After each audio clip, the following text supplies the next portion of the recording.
Olá, gente querida, gente amada, tudo bem? Eu sou o professor Antônio Marcos e esse é o nosso canal, Marcos da História. Dessa feita, dando sequência a uma série de vídeos onde nós estamos falando sobre a história do Brasil, nós iremos falar sobre a Primeira República, também chamado de República Velha. É um período que vai de 1889 até 1930. Esse período da história das estruturas políticas do Brasil, ele vai suceder então aquele contexto imperial. Vamos imaginar que de 1822, que se dá o processo de independência, até 1889, o Brasil era um império, que num primeiro momento foi governado por D. Pedro I, filho de D. João VI, e no segundo momento ele é substituído pelo seu filho, D. Pedro II, o nosso Pedrinho de Alcântara. Bom, então quando finda esse período monárquico, em 1822, inicia essa era republicana, essa experiência republicana no Brasil. Mas ela já inicia através de um golpe de Estado. Para nós entendermos esse momento, o contexto republicano brasileiro pouco mudou politicamente, comparado com o contexto imperial. Por que eu estou dizendo isso? Porque o Brasil, em todo o contexto imperial, tornou-se muito dependente da agroexportação e de um produto de monocultura que é o café. E esse café brasileiro era exportado para os Estados Unidos e principalmente para a Europa. Com isso, o Brasil acabou criando uma oligarquia com muita influência política, isso desde o contexto imperial. E é essa mesma oligarquia que vai assumir o poder no contexto republicano.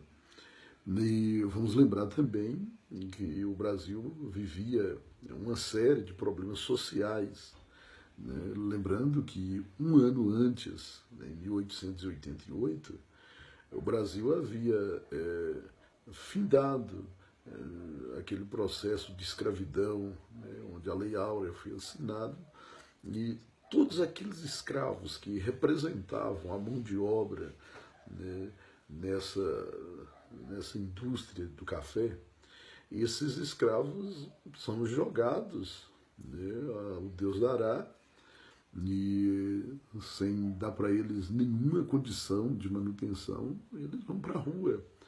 E a capital do Império, que era o Rio de Janeiro, ali no Palácio do Catete, que era a sede do governo imperial, agora é a sede do governo republicano. E o Rio de Janeiro é a capital do Brasil e foi até a década de 60, quando Juscelino Kubitschek construiu Brasília.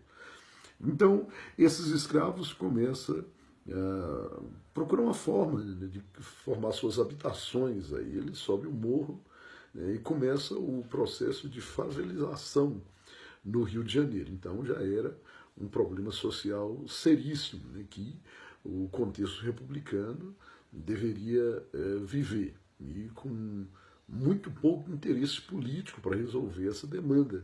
Afinal de contas, aqueles que estavam governando, muitos deles eram senhores, donos de escravos também, e incomodado pelo fato que foi a monarquia que provocou essa libertação dos escravos.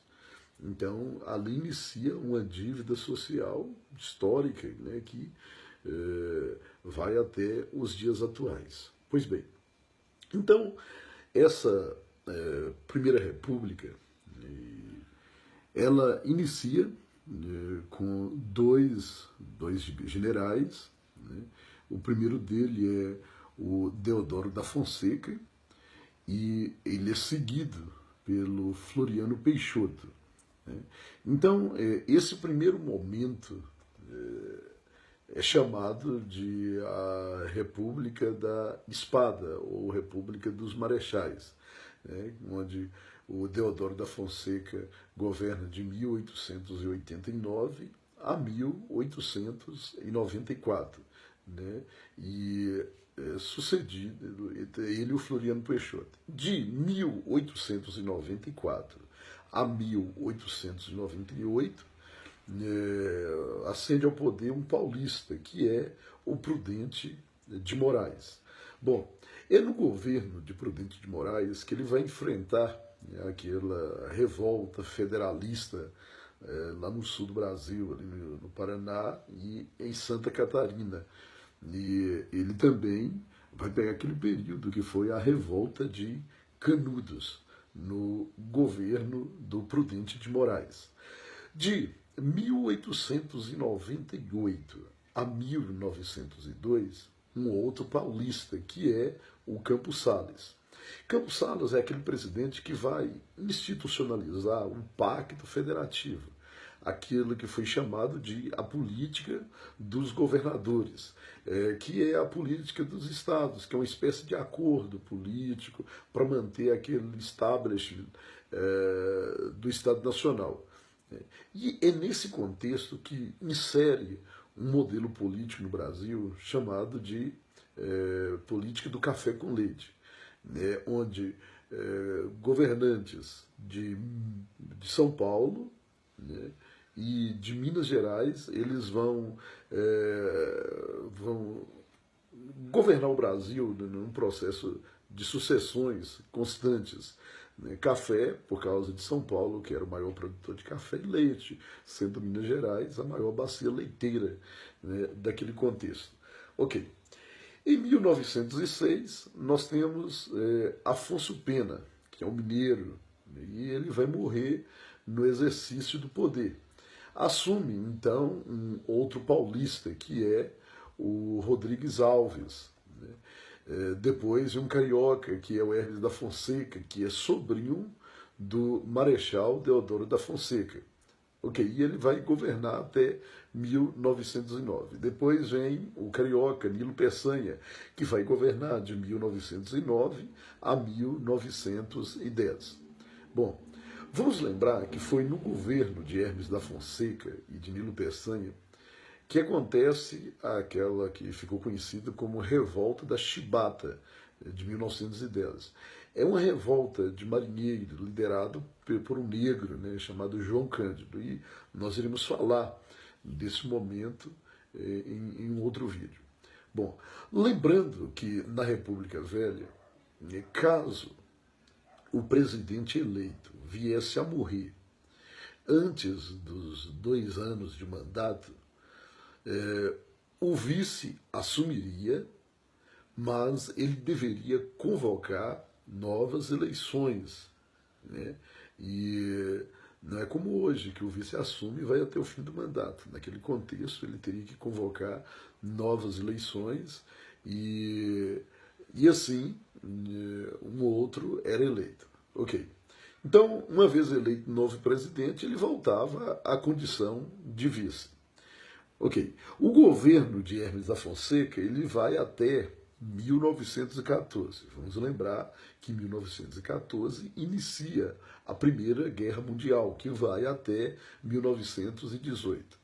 Então, o Hermes vai de 1914 a 1918 e assume um mineiro, que é o Venceslau Braz. Ok.